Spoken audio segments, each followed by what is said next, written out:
the final word. The final word. The final word. Yes, it is. Final indeed. The calm before the storm. What you talking about, boss? Training camp is where the storm begins. I thought it was already storming over here, man. Oh man, you gonna have to enlighten me, Law. Enlighten me. Oh my goodness! Last week we was talking about Bootgate, and now you know the couple weeks before that. Well, a week before that we were talking about Parsons and Hooker. Yeah, man, it's been a lot of storms going on, man. You got a point. You got you a nice old point right there, big dog. And will we pay Steve Dangerous Lamb? Yeah. So I guess it's always a storm in Dallas. It never rains. It's always raining in Dallas, Texas. With the heat, triple digits. So we have the man himself, the man of the year, Mr. Nick Harris. What's going on? Hey, what's going on, guys? Nick, that's what it's going good. You've been having a great year, man. I've been trying. It's been it's crazy that we're looking up and it's already July 16th or whatever day it is right now. And time's flying, man. It's already 2024 season again. Feels like we were just at AT&T watching that Green Bay loss yesterday. Yeah. Watching the pain, watching our heart get taken out our chest. But before we start the show, I was saying before the show, you've been having a good year, man. You're a homeowner. Your first full year with Dallas.com. Kind of give people your background. Everybody know you, but it's a few that don't. Can you tell us about just this year, man? It looked like it's been a great year, man. Yeah, it's been great. Well, my background, I came from the college football recruiting world. I worked for 24/7 Sports and Rivals for 4 or 5 years. Was blessed to have so many great connections and relationships and work that I was able to do in that industry. And you guys know Kyle Yeomans. He's a really good friend of mine that goes way back. Whenever Rob Phillips left DallasCowboys.com a couple of years back, he put in my name. He's like, hey, why don't you interview this guy and see what he's got? They brought me in, and I guess the rest is history. Man. First year at DallasCowboys.com was incredible. Had the opportunity to work on some awesome projects. Also, just work on the beat has been really humbling. It's been a great job so far. I love the team that we have over there too. I feel like we're coming up with new stuff every day. We're doing great stuff every day. Not to toot my own horn here, but I feel like we're doing a really good job over there, and I'm really excited about the future over there too. You say toot horns?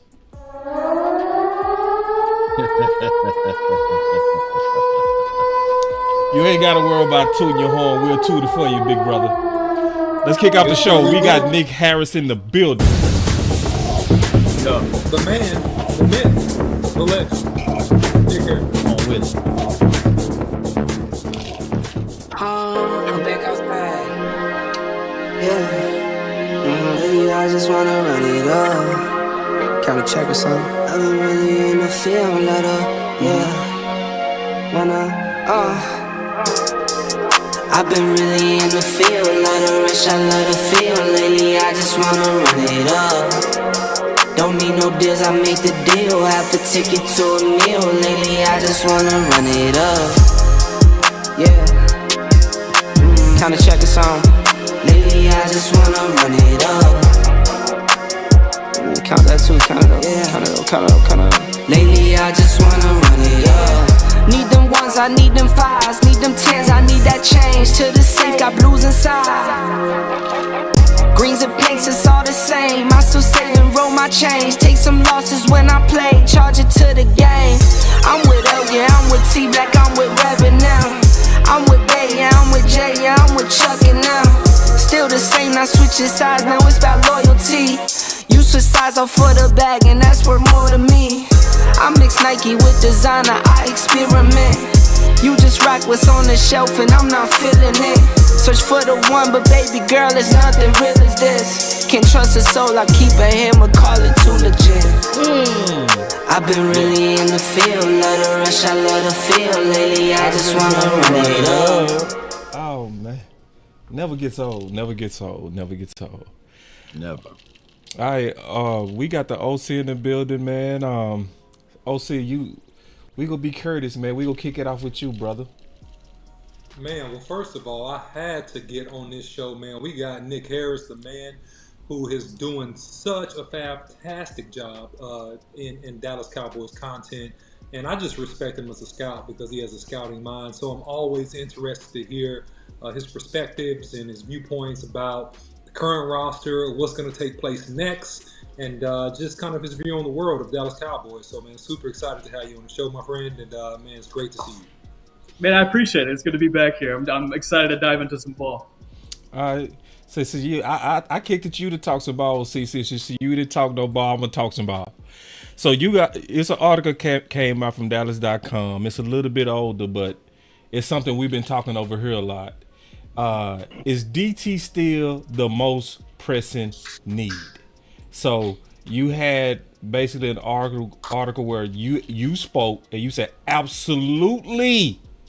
As of now, there is not a one tech on the roster that has proven that he can produce at the NFL level to replace what Jonathan Hankins. I just want you to elaborate on that, and we're gonna kind of just go around the wheel. Yeah, so let's look at the roster, right, and look at what's in place in front of them at one tech to potentially fill in that role. You look at Mazi Smith coming off the rookie season that I don't think anybody would have hoped for him, including himself even. It depends on who you talk to as far as maybe weight loss goes or as far as injuries go. You know, he has this offseason shoulder surgery that apparently he was dealing with towards the back half of the season last year. How much of that factors in? But regardless of all of the ifs, ands, or buts, you have to look at the production that happened on the field, and that production just wasn't there. Whenever Jonathan Hankins was taken out of the equation there, it was the beginning of December when he didn't play it through that 3-4 game stretch. You look at that Buffalo game, you look at that Detroit game, you look at that Miami game, and just being overpowered physically in the trenches, and you can attribute it almost directly to that interior defensive line. Osa Odighizuwa brings you an interesting presence there at 3-tech. He's an athletic guy that can get off the ball pretty quick. He can actually have, a little bit of pass rushing next. But when you have a 1-tech that cannot stop the run to overcome maybe where Osa Odighizuwa lacks, then you have a real liability there in the interior defensive line. And I think that's something that we saw last year whenever Jonathan Hankins came out of the equation. Mazi Smith wasn't really able to fill into that role or be comfortable in that role at least. And then you look at the other two guys that they brought in this year, the two rookies. You look at Justin Rogers, the 7th-round pick out of Auburn. And then you look at Denzel Jackson, undrafted free agent out of Illinois, who I considered a draft-worthy prospect whenever he was coming out. So I feel like it was a good part on the Cowboys end, Will McClay and those personnel guys, to be able to bring him in the undrafted class. But you look at those three guys, and then you also have Carl Davis, who's been in the league for about 9-10 years now, but hasn't really found an opportunity to get on the field consistently since about 2017.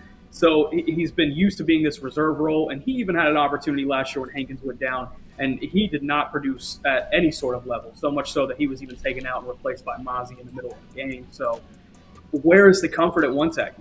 I think that's one of the more pressing questions that I would have going into Oxnard is there a plan here? And I think you look at available free agents that are still out there. You have Linval Joseph, who has a ton of experience with Mike Zimmer with the Minnesota Vikings.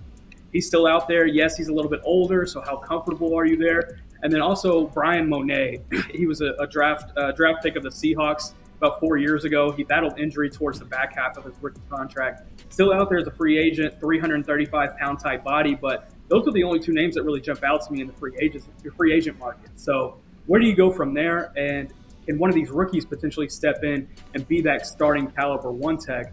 That's one of the bigger questions for me going into Oxnard period. Yes, I understand the running back position. Yes, I maybe understand the depth of the cornerback position. There might even be some other things you could look at along the defensive line even. But I look at that 1-tech position, and then I think that's where there's probably the most concern for me. Yes, indeed. Nothing more demoralizing than on a team if you can't stop the run. And you lamented a great point with the reservations that you may have. We got a lot of knives but no hammers on the defensive side. You want a defensive tackle to gobble up and do some things on stopping the run, and we just don't have that for right now. And the two names that you mentioned, Linval Joseph, that's a long tooth, and like you said with the other guy, he's still out there, but he's battled through some injuries. I would want the Cowboys to wait, unfortunately, to see who get cut from the Browns or the Jets and try to play around with those guys. Or if you want to be ultra aggressive with this, you go out there, you make a trade acquisition, because there are known commodities, then there are the unknown commodities, right? And when you bet on your draft picks and you miss 3 to 4 years. How often we can say this about, we miss Big Bo now, right? Bohanna, He was a guy that we drafted and we wanted to develop him. He was here, and then we ended up losing him. The other guy, I forgot his name, I think John Ridgway. He was a guy that we drafted, we wanted to develop, and we lose him, right? So those are 3 to 4 years that you can't get back. So the Cowboys, if they're really all in with Rodgers or Denzel Jackson, that's another 2 to 3 years that you can lose. Why not the Cowboys, Jerry Jones, if you're listening, and Stephen Jones, go ahead and spend the money and get a known commodity where you can plug and play, and we can get things on the way. Yeah, I feel you there. Yeah. I think you look at the defense overall, right? Right. The concerns that you maybe had in the second level last year, you've added bodies, you've added experience. You get Trayvon Diggs back in the secondary. The safety group, I feel like, is just going to be a well-oiled machine at all times, just considering how long those guys have played together. So if you can find a guy that can fill in and be that known commodity, like you said, then I think you have a defense that's worthy of being a top 10 defense next year. For sure. Also, I had a quick question for you, Nick. And it's a 3-part question. And first of all, I agree with Linville Joseph. I think that would be a great pickup for the Dallas Cowboys. I think he's still a guy, even at his age, he has a lot of experience, that maybe you get 25 to 30 quality snaps out of him, in my opinion. But I wanted to go back and ask you a little bit more in depth about Mazi Smith and just kind of the scenario there. In my experience and just being around the game, I've never seen a large interior lineman lose 40 pounds, regain it back, have strength, have success playing on the inside. And I don't know, maybe you do, maybe you could speak to this. And if he's not going to be the ideal one tech, okay, based upon his skill set, do you see another area along that line that maybe he could play effectively? Mike, that's an interesting question, because Mike Zimmer has talked about a little bit as far as, he saw some things off of Mazi Smith last year that maybe offered some optimism towards him playing 3-tech. But, how does that factor in with Osa Odighizuwa? Is that a situation where maybe Osa goes down with injury and they try to slide Mazi over if they have a 1-tech that's already ready to fill the spot he would leave? But I think there might be some playing around you could do with the interior defensive line with him. The thing with Mazi, and this is the only little bit of optimism that I still have towards his development left, is what he did in his final year at Michigan.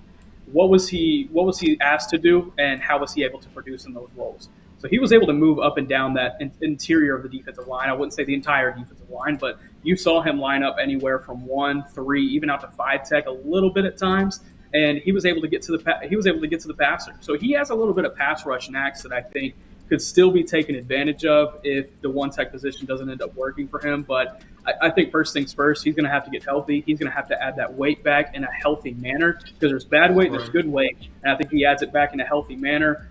Then we worry about where he can slide in on the field from there. Yeah, and I second that point, just to banter with you, Nick, that I saw Mazi be the most effective, in my opinion, the most dominant one-on-one with guards in Michigan, and he made some great plays interior-wise, but I thought he was really the most, flashy, in my opinion. He had some success being able to win one-on-one, but then the question again would be, is he going to take any of Odighizuwa's reps? And, I doubt, but we'll see how it plays out. So that's interesting. Well, I want to get to something that you forwarded on Twitter. All right. And Brandon, he does a great job. He really does a great job. He's somebody I want to reach out to. He said, he's he does great, man. He's a machine gun when it comes down to this content stuff. He does great. Brandon said, history can sometimes repeat itself. In 2005, the Cowboys took a chance in the 7th round on the DT from Auburn, Jay Ratliff. In 2024, the Cowboys took a chance in the 7th round on the DT from Auburn, Justin Rogers. Nick, are you buying or selling this theory? I think when I retweeted that, I just thought it was a cool note. As far as buy or sell, let me think about this because I want to be honest with you here. Please be honest. I'll buy a little bit. I'll buy a little bit because I thought I had Justin Rogers as a fifth round grade in my draft stack whenever things were going through. I really liked what he did at Kentucky before he transferred to Auburn.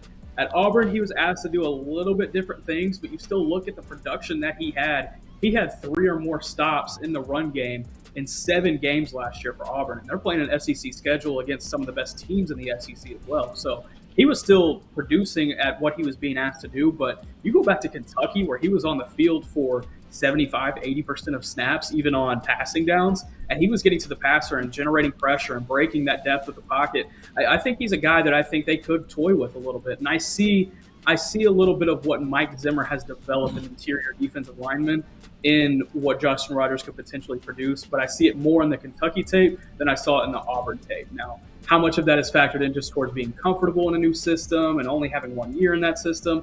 That's where the intangibles and different dynamics kind of come into play that you'll just never know. But I think he does have a good shot whenever you get to Oxnard and you put the pads on and see what he can actually produce there on the interior of that defensive line. Intriguing indeed, because we'll be looking at Tyler Smith with him. We will be looking at Zach Martin against him. We will be looking at Cooper Beebe. So that's a good way to whoop him into shape. Yeah. Now, Ratliff was different, though. Ratliff was a whole lot smaller, quicker, and able to get upfield and do crazy things at that size. So 2 different situations, but the same school, maybe, hopefully, with Mike Zim, the things that we're looking for will be beneficial to what we need to do. And I can't wait to see it, because I think that real coaching, far as the D-line situation with Paul Gonter, as well as Coach Z and Greg Ellis, I think that we are in better shape from a coaching wise versus what we had last season as well. Well, I want to throw something out here, Nick. I want to get your thoughts on this too. Throw it at me. I was concerned about DT, but I think it's gonna work itself out regardless. I think it's gonna work itself out. I believe Steven is trying to see what his guys can do, which is his usual MO, right? And if it don't work out, they gonna go out there and do something about it. I believe in our scout team enough that they can come get us a DT. They might have to trade like they did with Jonathan Hankins, but I think they can do it because they've been saying a lot about getting a DT. What's your thoughts on that? Yeah, I think whenever you go back to what Jerry Jones and Stephen Jones both said in Mobile at the Senior Bowl at the start of the offseason, they said their 2 big objectives were to get better running the ball and to get better stopping the run. I can't say with confidence that they've done either of those things yet. Now we haven't gotten to the field yet. We could talk about running the ball, I'm sure, later on, but let's look at stopping the run. I mean, I could see them making the argument for Eric Kendricks coming in, having that experience, and that safety group. I think there's a lot of intriguing young guys in that group too. But does that mean we're just allowing the run game to get to the second level? It's like, yes, it is better if it's getting stopped at the second level, but why not address it at the first level? So I understand where you're coming from, and I would have to assume as well, if we're talking about this defensive tackle position right now, in this picture right now, if we're talking the same points and the same dialogue 3-4 weeks from now, then yeah, they have to go make a move, and Stephen Jones has shown that he could do that before. And they talked about it in the very final draft press conference on day 3. It was towards the end of the press conference. Jerry Jones was high on delirium, and he was kind of letting some things loose. And he was like, hey, man, don't be surprised if we get on the phones and start calling some people. Because we have some pieces that, maybe work better for different defenses, and we need pieces that work better for our defense. He said that. So, I mean, that he's put it out there. He's let the world know that, and he's let the league know that his phone is on. So we'll see if that phone ends up ringing. In that specific comment, it sounded like he was referring to the Washington Commanders.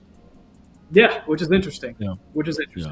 I remember that exact comment but you also just hinted towards running back. What's your thoughts on running back?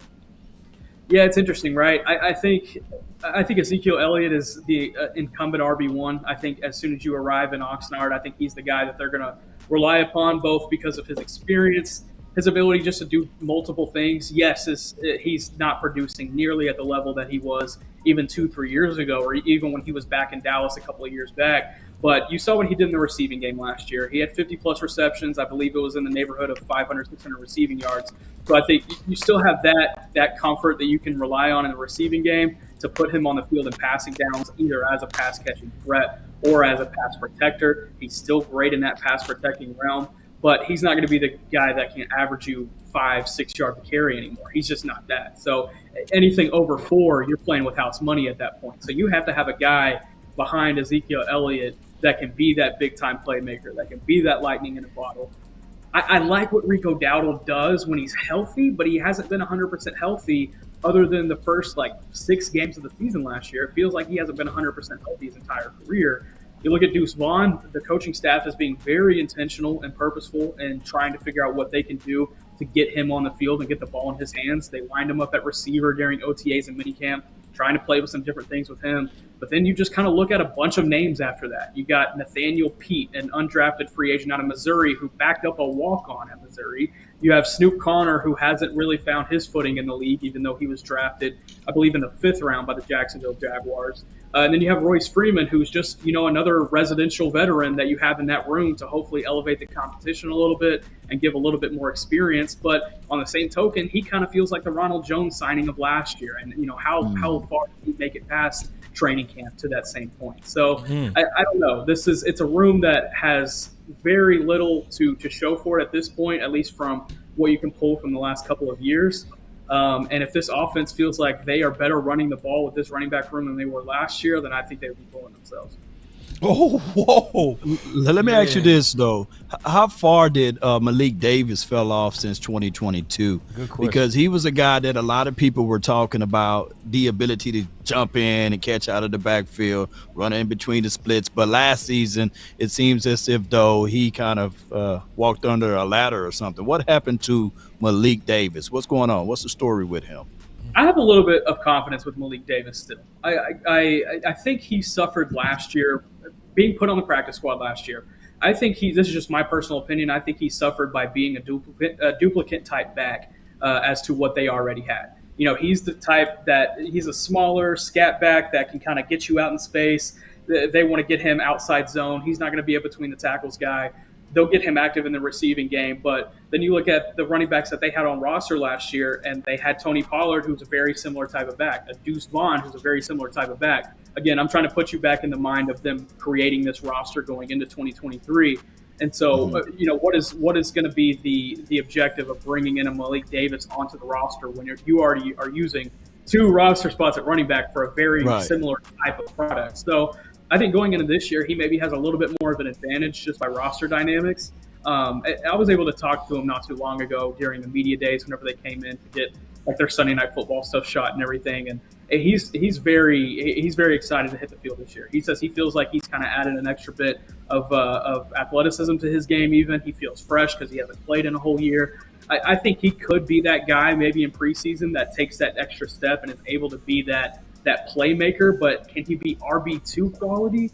I think that's asking a lot. But I think that's asking a lot of anybody behind Ezekiel Elliott in that room. That's just my personal opinion. No doubt. Yeah, going back to Ezekiel Elliott, I'm curious to get your over and under if he's 1,000-yard rusher this season or not. And absolutely not. Okay, cool. I agree with that. And then number 2, why? Who's out I want to know why. Because I think he can. I think he can get a K. Who's out there, Nick, in your opinion, that the Cowboys possibly could add to this roster to shore it up in terms of an RB2 or RB1B? Let me put it that way. Yeah, I would have to look at the free agent list again. I have to admit it's been a couple weeks since I've had that refresher. But to the 1,000-yard point mark, why it would probably be under that mark, he would have to carry the ball, north of 250 times, maybe 300 times to even get to the number. I just don't see them relying on him that much. And again, I don't think he's that 4 yards per carry back that he was. I think getting him to 3.7, that's your goal. And if you can hope to get him to that number, then you're at least moving the sticks and you're at least playing ahead of the chains a little bit. But I think even to that sense, I mean, you look at what he hasn't been able to do as far as getting out in the open field and making big plays over the course of the last couple of years. I don't understand why you would be asking him to do that again this year. But I think he falls I think he falls somewhere in the 700-yard range. I think he comes comfortably under that stretch. What about touchdowns? That's interesting because how many times is he going to be handed the ball inside the 5? I mean, God knows he didn't have that inside the 5-yard runner last year. Because that's what's important. Exactly, and I that's the reason he's back, right? I mean, you look at that, you look at pass protection, you look at leadership, you can factor all those things in. But his short yardage ability, I think if it wasn't for that, he would still be out on the street. So I think bringing him in to have that type of mentality in the short yardage situations, he could reach double-digit touchdowns. But again, it just depends on how often he's called upon, and that's going to be an interesting layer to this offense. I think he's going to get close to 1,000. I'm going to tell you why I think he's going to get close to 1,000. I think he gonna have to touch the ball over 250, which is right at Pollard. And Pollard got real close. The reason why I think he gonna have to touch and get about 250 touches, Rico. Yeah. And it's exactly what you said. He has never, ever, ever finished the season since South Carolina, ever. So I think that if he stays healthy, you're right. I think. If Rico stay, Zeke is not gonna get 1,000. But I think based on the talent and the lack thereof, I think they go call upon him. OC, you think I'm tripping on that? Your face kind of I think my opinion is this. I think Zeke falls somewhere between 800 and 1,000 yards this season. That's what I think. I think you're going to have injury histories. I think you're going to have a lack of productivity from the backs they currently have. I think Zeke does reach double-digit touchdowns, at least 10. Yeah. And I think that Zeke probably carries the ball 220 to 230 times this year. That's my prediction. That's how I see it based on what's on the roster right now. Okay. Yeah, I respect that, and I respect that completely. And it wouldn't surprise me if that's probably the end equation, but just finding confidence in him being the consistent RB1 without an RB2 to be able to kind of carry or pick up the load behind him. That's going to be tough. Struggle to see how that's going to work. I saw a weird. I think to your point too, not to cut anyone off, that Zeke probably starts off strong. He fades middle-ish part of the season because his body gets tired. Yep. And then you just hope that he recovers and picks it up when you get in the playoffs. I mean, that's what I think. I think he starts pretty strong though. Yeah. I think we're going to need to lean on Royce this year. Royce Freeman. I have a feeling we're going to need to lean on him a little bit. Yeah. Royce Freeman, he could be a guy that can make some noise. He averaged 3.9 yards per total last season, so he could be a guy that can be a downhill guy, right? And on top of that, let's not forget about Hunter. He can get some of those snaps. And there's a weird stat out there that I believe I saw the other day on Twitter that Zeke had more receiving yards than Jahmyr Gibbs, something like that. Last season. That's kind of so he frustrating. can be used in the back because New England did a better job of using Zeke and his catching ability than he's ever been used in Dallas. What's your thoughts on that, Nick? I will say it's probably there's a couple of factors towards I think that being the case. You look at their quarterback situation last year, their offensive line situation last year, and then having to dumping it off to him so many times. Yeah. But also, I mean, it also speaks to his ability to still produce in the receiving game. Yeah. I mean, he's still routes. He's still running angle routes at the age that he's at. I say age, he's in his late 20s, but in running back terms, that may as well be dinosaur age. But I think with what New England was able to do last year, there's still some things that they can include in this offense this year that maybe Ezekiel Elliott hasn't been asked to do in a Dallas Cowboys uniform before. I'm going to turn the corner real quick because we talked to everybody about this particular subject. And you tweeted this. You said the 5th-year option deadline for Trey Lance is officially passed. It is never the plan to pay $22.4 million in 2025 for a depth QB. So where does the value come in this trade? Great question. That still remains to be seen, if at all. We'll check back at the end of preseason. So since obviously you was in the mini camps and you was obviously at the OTAs, what would you say as of now that trade discussion is going? Because we know it's not over with. We got to see him in preseason. We got to see him under the lights and under the pressure. So we not putting all, we not saying be great now. But what's your thoughts on him now?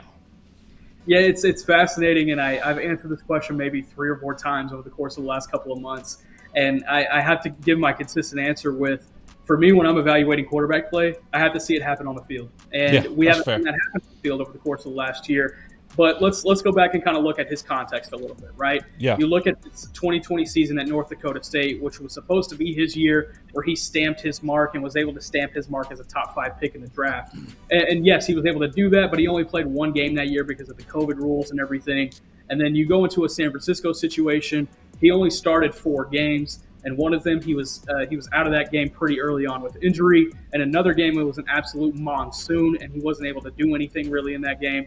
And then in the other 2 games, it was out of hand very early on. So is that an excuse for Trey Lance? Absolutely not, because he's had opportunities in the preseason. He had multiple opportunities to prove himself in San Francisco, and that didn't pan out. Instead, they went with a Mr. Irrelevant. And there are politics involved whenever you look at draft picks and how much value you put into a draft pick. So for San Francisco to look at their number 3 overall pick, trade him for a 4th, and bank on the future of that Mr. Irrelevant being the franchise quarterback, that says a lot to what they saw in San Francisco. Now, jump to his time in Dallas. What has he done over the course of the last year to maybe give that optimism that Mike McCarthy and even Dak Prescott speak about? Well, he came in after training camp last year, didn't play a snap, we have not seen him on the field at all. All we've seen him do is line up in that 15 jersey on the sideline. And then before every single game, he was able to travel last year because of the new quarterback 3 rule. And he was able to work with quarterbacks coach Scott Tolzien in a one-on-one structured workout. And they worked for 2-3 hours before the game every single week, which is a wild amount of time that they were able to dedicate just to Trey Lance. And how much of that is going to translate into Oxnard? Ask me here in about 2-3 weeks whenever we really get that first opportunity to see him push it downfield. It's the short to mid-range accuracy that I'm going to be keeping an eye on. Has that improved? Has his comfort in the pocket improved? I think whenever he had pressure in his face in San Francisco with NFL pass rushers coming at him, there was no comfort in his stance at all. There was no comfort in his throwing motion. So can he just be comfortable in his own pocket? I think that's all they should be asking of him going into the preseason. And if he's able to do that, then we'll be able to see what that athletic arm he has, that athletic talent that he has back on the field. And he might be able to push Cooper Rush for this backup quarterback job. I mean, they've mentioned it many times. Stephen Jones said this is a battle going into training camp. Now, right. How long will we be talking about this battle? I think that'll speak a lot towards Trey Lance's progression. Well, I was going to say this, though. How many years Trey Lance been in the National Football League panel? Can I answer this one? This 5? Yeah. Going 5th? Yeah, this would be going to year 4. Yeah. You go for your 4. So the reason why I threw that at that is because there are about 3 or 4 quarterbacks that was drafted this season older than him. So he got plenty of ways to continue to grow and develop or what have you. It's just a contract situation. He's rather a real young guy. So I'm not trying to say to use that as an excuse, but I think the Cowboys took a shot in the dark to see whether or not they can get this guy based off of potentials, not based off of what talent that he exhibit. So he do have youth on his side because, like I said, there's 3 or 4 quarterbacks that was drafted this season older than him. Well, I think anybody that's for the Cowboys want Trey Lance to actually Super Bowl out in preseason. Facts, yeah.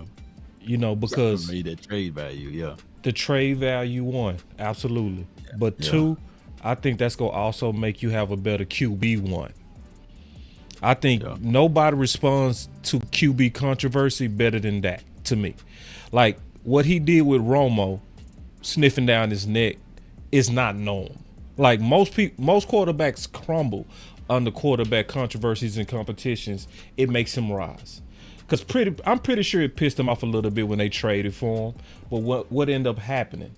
MVP-ish season, right? What's your thoughts on that, Nick? Yeah, I think it's interesting. I don't think necessarily that there's any pressure really in Dak's mind. This is just me theorizing. We haven't talked on this topic about it. I think the pressure should be falling upon Cooper Rush's mind, obviously, which is tough for him because he's been productive when he's been called upon.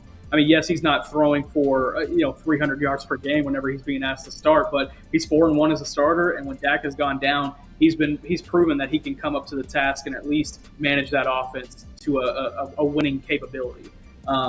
And that's tough for him to have this young gun. Like you said, youth is on his side, coming in with all this athletic prowess. He's going to be able to do a lot of things that neither Dak Prescott nor Cooper Rush can do from an athletic standpoint. And we're talking a lot of open capabilities in the RPO game and the option game that we haven't really been able to see. We saw a little bit from Dak last year as they started to open up his athleticism a little bit, but Trey Lance is more athletic than both of those guys combined. So, I don't know if there's necessarily pressure with Dak, but you obviously look at Cooper, and the fact of the matter is there's pressure on all three of these guys.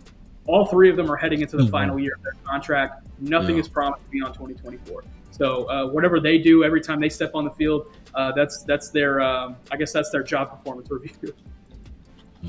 Yeah. The only way I could see pressure is he just ball out of one of them preseason games. Because you know what's going to happen in Dallas, Nick. You know exactly what happened with Cooper Rush with 4-1. Do we need to replace that? Yeah. Only in Dallas. I could definitely see that rhetoric picking up if we're in the regular season. Trey Lance has been ascended to the backup quarterback role. Dak has to miss a couple of games for whatever reason, and Trey Lance balls out. I could see maybe pressure setting in a little bit there, just because that's going to be the storyline of the week for the Cowboys. So, I could see that making sense, but like you said, I think Dak rises to that equation. I think Dak is miles beyond, obviously, where Trey Lance is right now. So, real quick, another guy that's been coming up a lot, KaVontae Turpin. Now, Mr. Turpin, I've been seeing it from a lot of y'all, a lot of people that was out there at the mini camps and OTAs and all that kind of stuff. They've been saying that Turpin is really looking like he ready to really compete for wide receiver 3. What are you seeing out there from Turpin? Yeah, I don't think I would take that step, but I think he is going to be competing for a roster spot for sure. And by roster spot, I'm not only meaning as a kick returner. I mean as a receiver as well. You look at what he did from an offensive standpoint last year when he was called upon.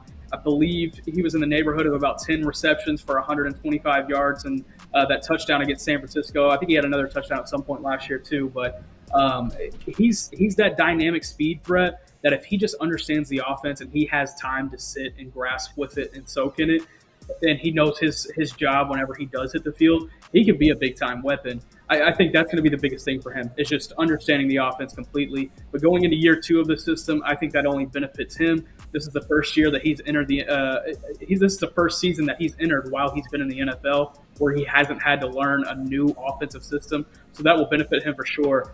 How productive can he be? I think that's going to be a big determining factor in preseason as well. Trey Lance, that might be his weapon of choice. Who knows? Ooh. You know, based on his speed, though, Nick, something interesting I saw last year, I want to get your take on this. You know, the Cowboys used him laterally, horizontally in the offense and a little bit up the field. But I didn't see the Cowboys using him like as a deep threat with his speed, going down the field on long patterns. I think that would actually be a great benefit, just here and there, not all the time, but here and there. I think he could take the top off the defense and run past some slower defenders. What do you think? That's a fascinating topic that I think maybe opens up I think it opens up a much bigger conversation about the offensive system in general. This is just my opinion, but who would you think is my opinion of the guy who stretched the field the most last year on a consistent basis? Other than CeeDee Lamb. Stretched the Brandon field Carr. the most. Cooks? Are you talking about Cooks? I'm or sorry, you talking Cooks. I said Carr. I'm sorry. I meant Cooks. I apologize. Cooks. Yeah, I would say Jake Ferguson. Because of what he was able to do as far as getting down on those seam routes. I mean, they became so comfortable, Dak and Jake Ferguson. And you look at the routes that Brandon Cooks was being asked to run last year, it was a lot of stuff along the middle of the field too. I mean, this is a West Coast system that Mike McCarthy brought to Dallas. And they've adopted it as the Texas Coast or whatever you want to call it.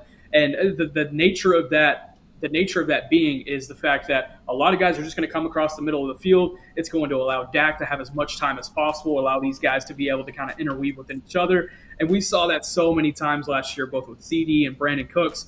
And I think Jake Ferguson was asked more so than even Brandon Cooks at times last year to stretch the field and get down the seam so Dak can hit him. And they became so comfortable throwing that ball and connecting on that pass that it looked like it had been rehearsed so many times. Even the first time we saw it, it was in the Jets game, was the first time that we actually saw that. And kept coming. Game after game, week after week, we see that seam connection between Dak Prescott and Jake Ferguson. But I want to get back to your point on KaVontae Turpin. I think that's just a product of being in that offensive system and having the speed that he does.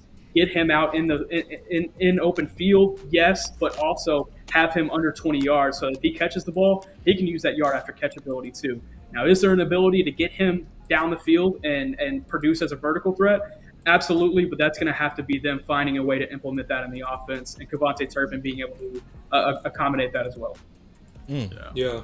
Great point, Nick. Yeah, great point. I mean, my only thought is, man, who can cover what nickel corner could really cover him in a slot? Like, that might be very difficult for someone. Like, what maybe it's one or two safeties in the league that has the foot speed to run with him if you send him vertically up the seam. It's just so much. But anyway, that's just me just thinking through it. But you bring up great points, though.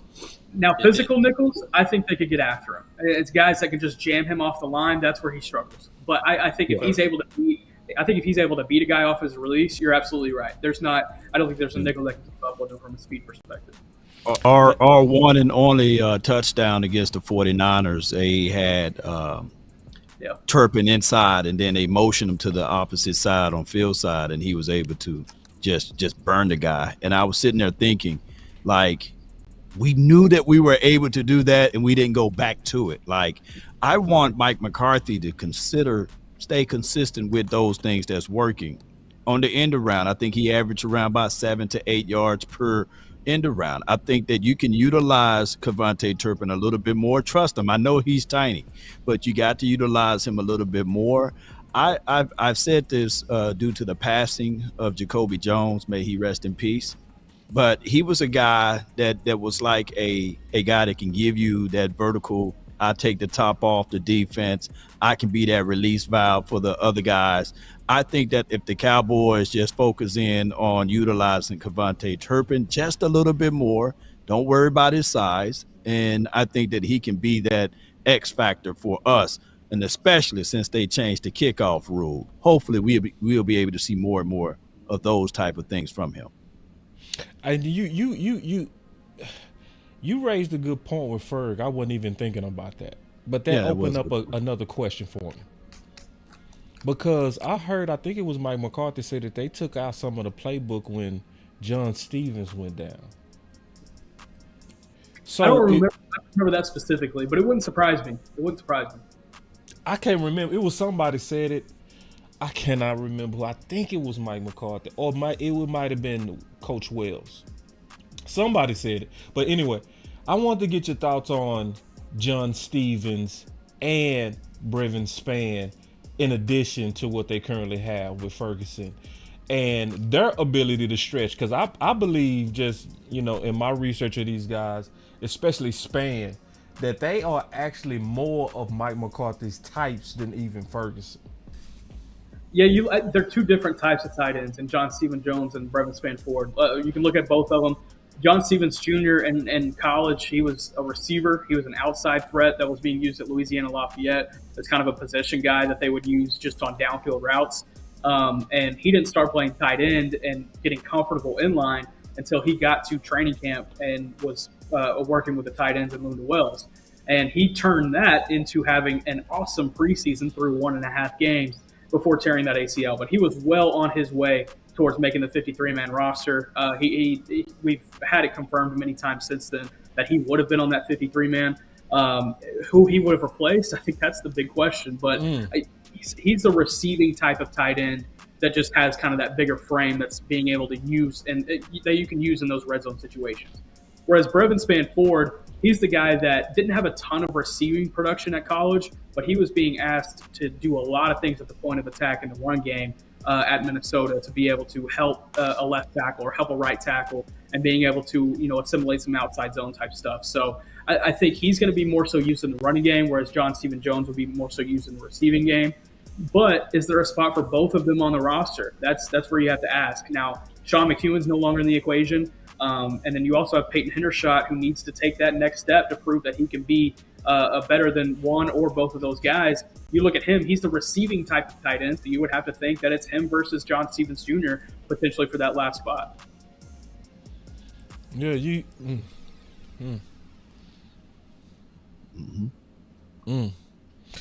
Yeah, because tight end is going to be very interesting to me. To me, that's one of the top battles that I'm interested in. I think that's going to be because I'm afraid that second round politics might kind of try to play a factor.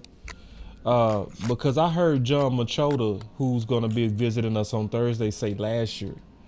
He said basically if we would have been highlighting John Stevens last year through all the practices and the preseason, they said he would have been the pick of the draft based on his performance in training camp. Would you echo something like that? Yeah, absolutely. I mean, when he was being called upon in Oxnard, he was producing. He was downfield, short to medium routes, because he has that route running background as a receiver at Lafayette, and he just kind of fit into that tight end role almost seamlessly. And I think he also benefits by having a young room around him too.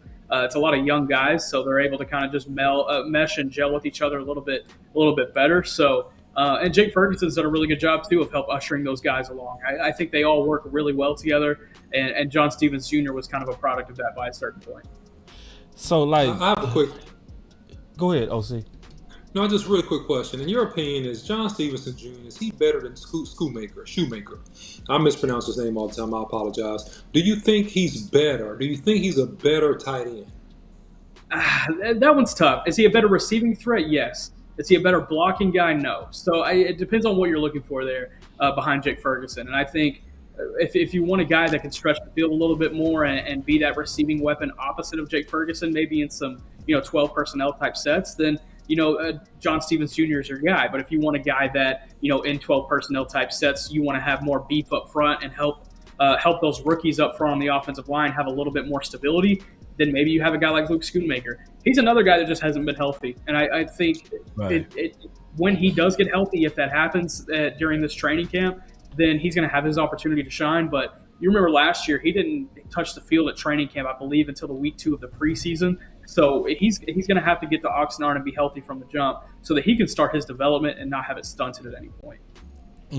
Yeah, that's really interesting. What's your prediction about him going into this year? Do you think this is a breakout year for him, or do you think that he'll be outplayed by lower draft picks? Because we've heard Stephen Jones and I believe even others say that, hey, if we draft him, we gotta play him. Yeah, that was Will McClay said that. Yeah. So do you think it's going to be a forced situation, like he's going to play regardless of what, or what's your feedback?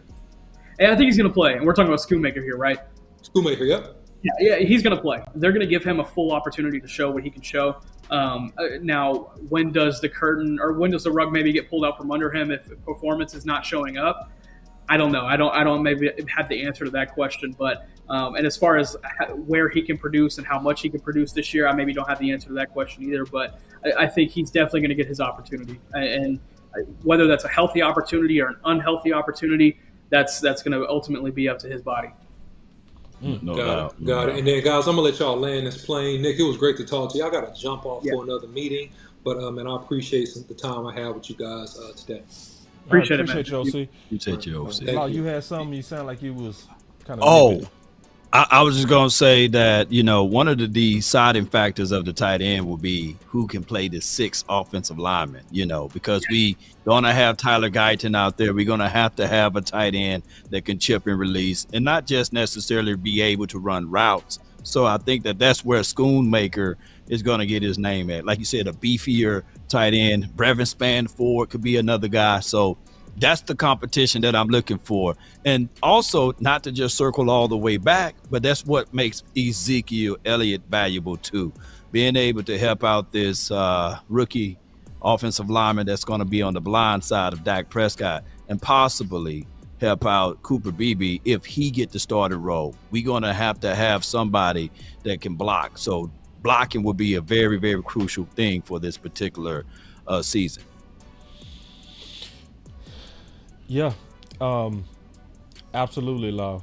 Absolutely. And to me, we seem like we are actually built to run the ball.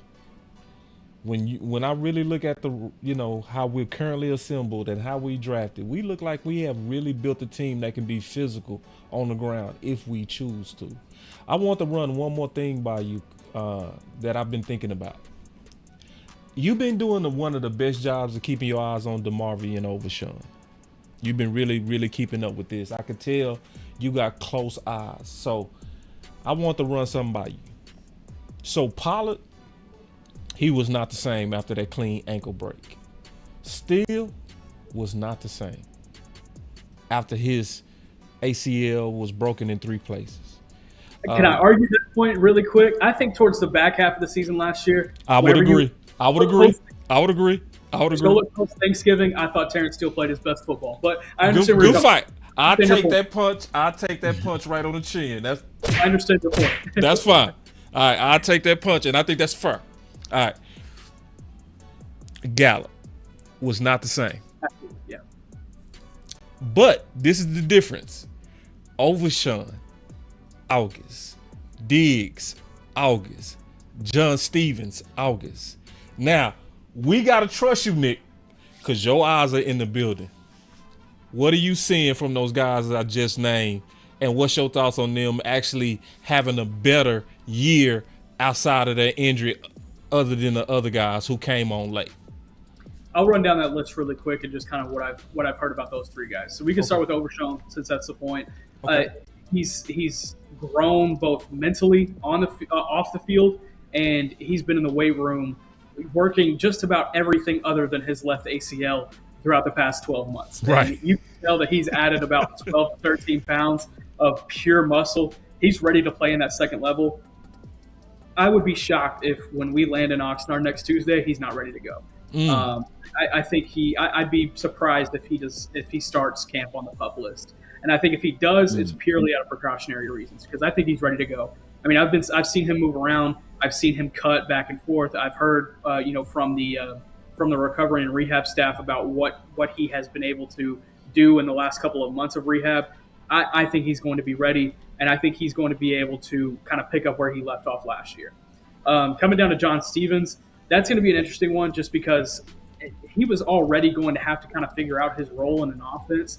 He's still going to have to do that. And this time, coming off of an ACL injury, yes, he might have a little bit of confidence resided in the fact that he started camp off so well last year. But now, in some ways, it doesn't matter anymore, because they have a guy in Brevin Spanfour that they, invested undrafted free agent money in. They've guaranteed him at least a practice squad spot. So he's going to be in the building regardless, whether he's on the 53-man or on the practice squad. He's always going to be breathing down the neck of that tight end room.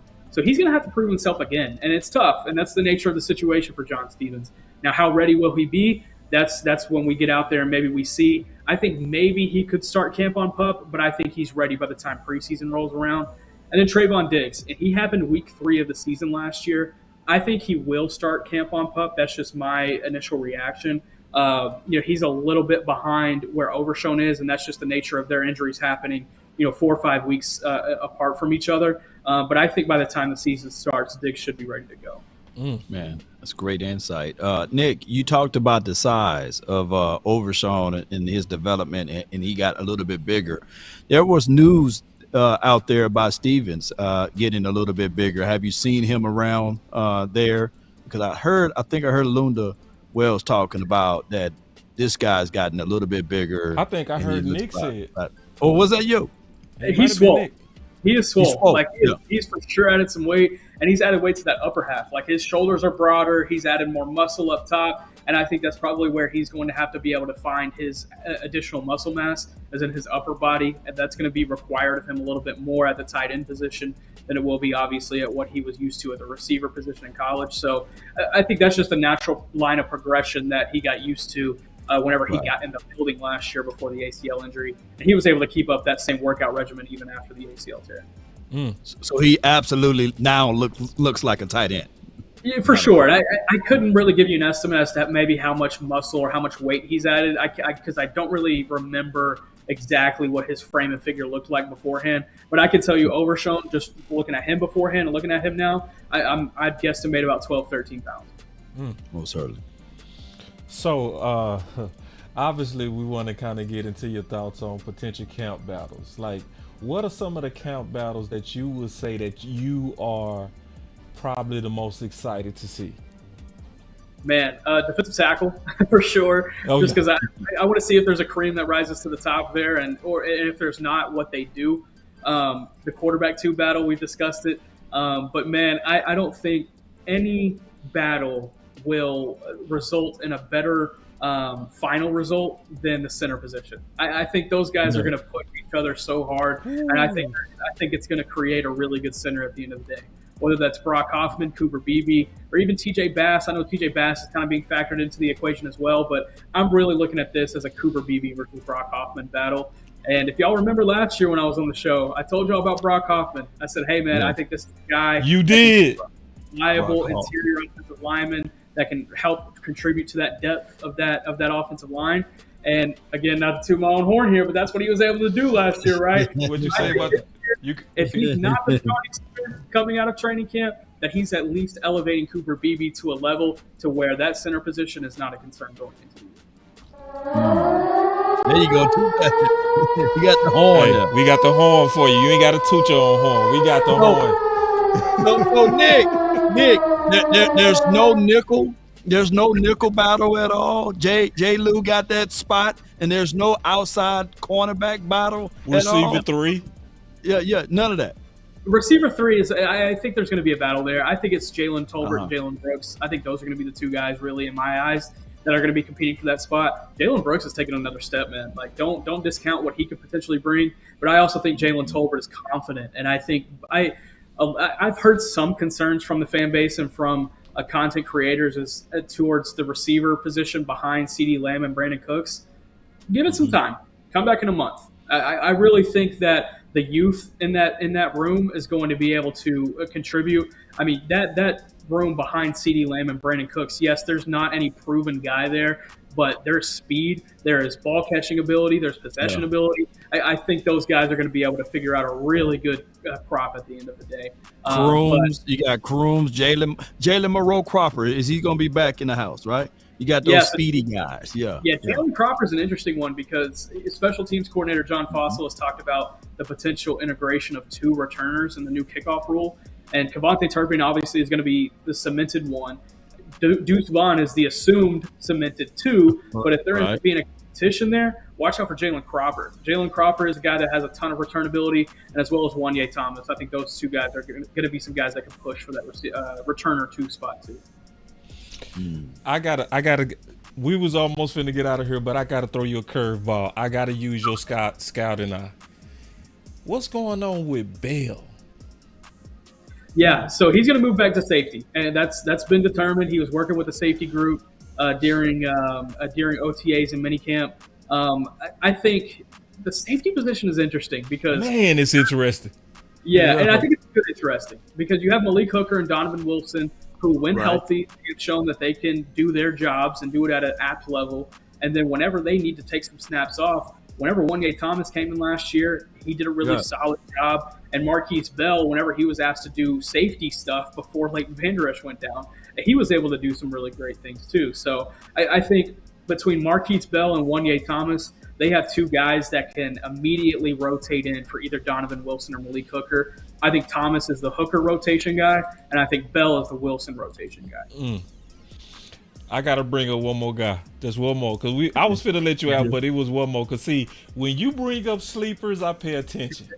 Your eye is well too developed. So you wrote a lot about Mr. Johnson out of Nevada. Like, what's your gut feeling? And I know it's a deep safety room, but I get the feeling that you kind of got some pet cat kind of thing going on here.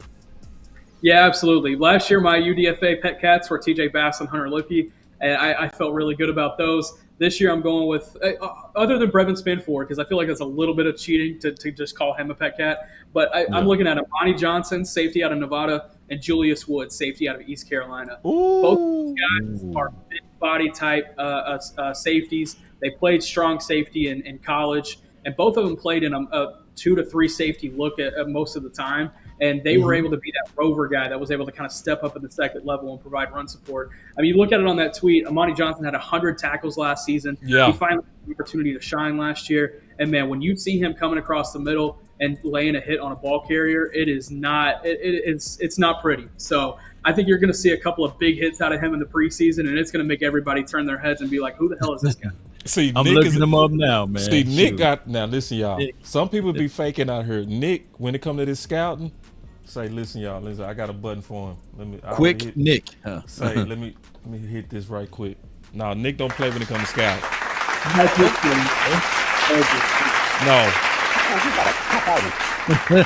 You gotta pop out and show him. Yeah, we know the draft guys, so I'm gonna keep an eye on because when you did call TJ Bass out early. See, I look for that too. I look for people who spot those sleepers. So I'm gonna be looking for that. All right, so this is absolutely my last question. Then I'm gonna give my final word, and then I'll give our final words. I got 2 questions for you to close out the final word. What's your gut feeling on Dak going into this year, and what's your gut feeling on the season based on what we've done so far in the offseason, Nick? Yeah, so starting with Dak, I think he has a great year. I do. I think he's comfortable in the Mike McCarthy system.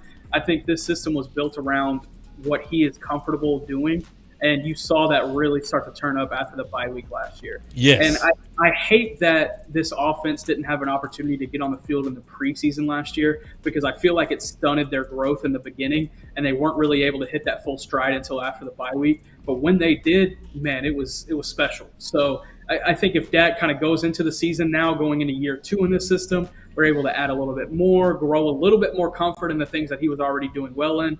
I think he has a good year. Now, as far as numbers go, if it's comparable to last year or anything like that, I think he has a good year. I really do, and I think it's an acceptable year to where we look up in January, and if he has not been re-signed to a long-term deal, then I think Cowboys fans will be comfortable re-signing him to that deal before the playoffs. Then after the playoffs, we could talk and go from there. But playoff success, I think, is going to be the biggest determining factor as to the future of Dak Prescott. Because Dak and CD go get paid? I think CD does. CD does for sure. Dak, I think it's a question. For me, my gut feeling is that it gets done after the season. After the season? I think it gets done after the season. I think it does. But I think that's just my gut feeling, and it would not surprise me at all if he's in a different uniform next year. It would not surprise me at all. Breaking news. Yeah. And I feel like it's – I don't want Cowboys fans to be surprised there, because you look at the roster, right? There are 30 players on this 89-man roster right now that are heading into the final year of their contract. Mike McCarthy is heading into the final year of his contract. Mike Zimmer is going into a 1-year deal. So there's this entire season from the front office perspective is being pushed into 2024. That's where all of the leverage is right now, is this season and what they can do to produce off of this season. I mean, there are so many guys that are heading into the final year of their deal that we're not talking about some really important guys that are heading into the final year of their deal. DeMarcus Lawrence is heading into the final year. Zach Martin is heading into the final year. I mean, there are guys all over the team. You could talk about a lot of guys on this team, but you look at Dak, you look at CD, and you look at Micah going into 2025 on his 5th-year option. So it's interesting. It's a fascinating perspective. Now, my gut feeling for the season. Yeah. This is something this is kind of a point I've been toying with, and I feel comfortable saying it now. Going into 2023, I think we could all say that the ceiling for that team was reaching a Super Bowl. Winning the Super Bowl, I don't feel like was the ceiling for that team, at least. That's just my perspective. But I think the ceiling, like them achieving to their standard and maybe even overachieving to a little bit, is reaching the Super Bowl. Is that ceiling lower this year? Absolutely. I mean, you look at the way free agency played out. They lost some key contributors, especially up front. That's going to play a factor. But I think that ceiling is still higher than the peak that they reached last year. I think that ceiling is still reaching an NFC Championship game. When you look at the NFC picture, I think they are miles behind San Francisco. I think they are going to have to go into San Francisco, I think that's week 7, and really have to prove to me that they can compete with that team, because they didn't prove that last year. But you look behind them, Philly ended the year pitifully last year. Detroit, I still feel like Dallas is the better team, but Detroit definitely could catch them on the wrong day. And then you look at the Rams, maybe they have a lot of playmaking ability, so that's a good team. But I like the Cowboys there in a playoff game. But I think that the 49ers are the only team in the NFC that are, no doubt, no debate, better than the Cowboys. So in my opinion, I think the ceiling for this team is still reaching an NFC Championship game and then going from there. And playoffs, you never know what happens then. Never know what happened. It is just that the Green Bay, they just caught us on a bad day, right? You know. Never know what happens, right? You never know what happens. Nick, you in the locker room, you write stories, you be right there with the players. Let me ask you, man, straight up, what the hell happened in that game? Yeah. I know we got to go, but I just wanted to ask that, you know. I think whenever I look back at that game specifically and what exactly happened, I think it started with the defense trailing early, right? Giving up that opening touchdown. And then the first and second quarters just kind of spiraling out of control from a defensive standpoint. And Dak and this offense, while it was strong last year, it never showed that it could play from behind. It never did. And so whenever it had big deficits to overcome in San Francisco and Buffalo, even in that Eagles game where they did lose, it was really tough for them to come back from deficits. So you look at the defensive side of the ball, what went wrong there? I think with Stephon Gilmore's injury and them trying to just push through it, they changed their identity and it cost them. I think they got a little too cute in trying to manage Stephon Gilmore's injury. I think if they could do it all over again, they would have sat Stephon Gilmore for that game and stayed to their identity because they played a lot more zone concepts against those rookie receivers, and those rookie receivers attacked that. Jordan Love attacked that. I mean, Dallas was number one in the NFL in man coverage usage last season, and then they go into that game and their numbers dropped off. Yeah, they flipped it. I think I could see Dan Quinn's perspective going into that game being like, look, this is a first-year quarterback. We're going to catch him off guard. We're going to do something we haven't done all season. Without looking at the fact that it was going to not be a benefit to that own system, you know. So I think that eventually spiraled out of control. And then you look, they got back to their identity late in the game, and they were able to finally stop them, but it was well too late by then. I got to hit you with this. Got to. It's a big thing for Boss Cowboy to actually say publicly that he drunk Kool-Aid. Listen, I do not drink Kool-Aid without first measuring. And the measured Kool-Aid report goes to Nick Harris. Yeah. So, yeah. All right, so I'm going to give my final words. First of all, Nick, thank you for obviously stopping by the final word. You know, the first time you was really getting going was last year around this time. So I'm gonna say to you what's pretty known in the NFL. Your greatest jump is year 2. Yeah. Is that fair? It is fair. It is fair. I appreciate that, man. I appreciate you guys. You guys had me on this show when I didn't have a lot of Cowboys followers, so I appreciate y'all being loyal from day one too. Yes, indeed. No, I appreciate it, man, and just watching you work and watching you grow, you know. So my final words is obviously thank you, and I'm actually pass my final word to you. What was the in the year 1? What was your mama I made it moment? Ooh, that's a good one. That's a really good one. Oh man, God, you're catching me on the spot here. Yeah. Take your time. Take your time. Think about it. Because I know you had plenty. You've been in press conferences. You talked to Jared. It's been a lot of stuff that's been like, wow. So we got to hear, what was your mama I made it? Where you like, mama, I got to tell you about today at work. Yeah. What's funny is you say that, and the only time I call my mom to say I met somebody, because she's not a big sports fan, she really wouldn't understand some things. I call her when I met Dolly Parton, and she was like, hey, that's pretty cool. And like she grew up on Dolly Parton. But as far as from a Cowboys perspective, oh man, that's tough. I have to give a credit to my mentors because they have done a really good job of communicating to me that whenever you come across these people, that it's work and that they are people just like you are. And so I try to stay as centered and as grounded as possible, you know, around the Jerry Jones of the world or around the Dak Prescotts and whatnot. But man, that's a really good question. That's a really Shout out good to question. North Texas. Y'all heard that North Texas training? Listen, I didn't become a fanboy, boss. Okay, I just I was. Don't get me wrong. Don't get me wrong. There's still some of that there, but don't get me wrong. Yeah. I would maybe have to say like the New York game was really special for me last year. Going into MetLife Stadium, Week 1, Sunday Night Football. You know, traveling on the team bus, getting to the stadium 4 hours. Meeting Coco Gauff before the game. I'm a big tennis fan, so seeing her on the field pregame was cool. And just that entire night, I think, was my Mama I Made It moment. And, that was a really cool moment for me. All right. Yeah. So Nick Harris, he promised us 2. He given us 2. He given us before training camp and during training camp. Okay. So I really appreciate you. So I'm going to go ahead. So what's your final words, Nick? Man, I think this season, I understand that there's not a lot of optimism based on what has happened over the offseason as far as free agency goes and things of that nature. But I think there still should be some confidence that this team can accomplish something. I think anybody would tell you that this team is a playoff team, and I think reaching the playoffs in a fourth consecutive season. If you had told your previous version of yourself in 2019 that could be a reality, you'd be very happy with that. So I say live in the moment, enjoy it. Not everything has to be the end of the world. And even if they do get to the playoffs, I promise you'll wake up in the morning. So that's my final word. Man, appreciate a great fighter word. Before you get yours, Law, I do want to kick off and say we are coming back Thursday. We have John Machota. He's coming in on Thursday. So he's gonna be the final big time media person that we had. So we had a run as usual. It's a good run always, where we're talking to, I consider these people the best of the best, right? So when you listening in the press conference, these are the people that you're listening to.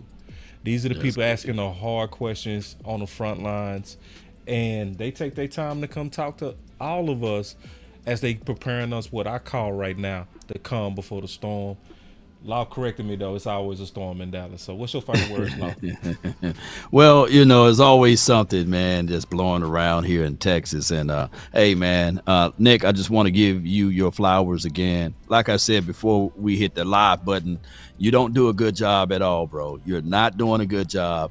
You're doing a great job over there, and we love seeing you glow. We love seeing you grow as well, and continue to do that. But my final word for this particular hour is that Cowboy Nation, this is the time to do your observation. This is the time to make sure that you look in on the back end, like what he said with John Stevens, like what he said with Brevin Spans-Fords, Denzel Daxon, as well as some of the guys like Snoop Connor. We're looking for the underdogs. We're looking for pure competition, not just necessarily the starters. So we're looking at Tiny Deuce Vaughn, seeing if he can step up and do something, right? So we're looking at all of these guys and seeing how they can step up from one year to the next, and hopefully we can figure out this whole complete puzzle on how we can become a better Cowboys team. That's all the time that I have. Salute.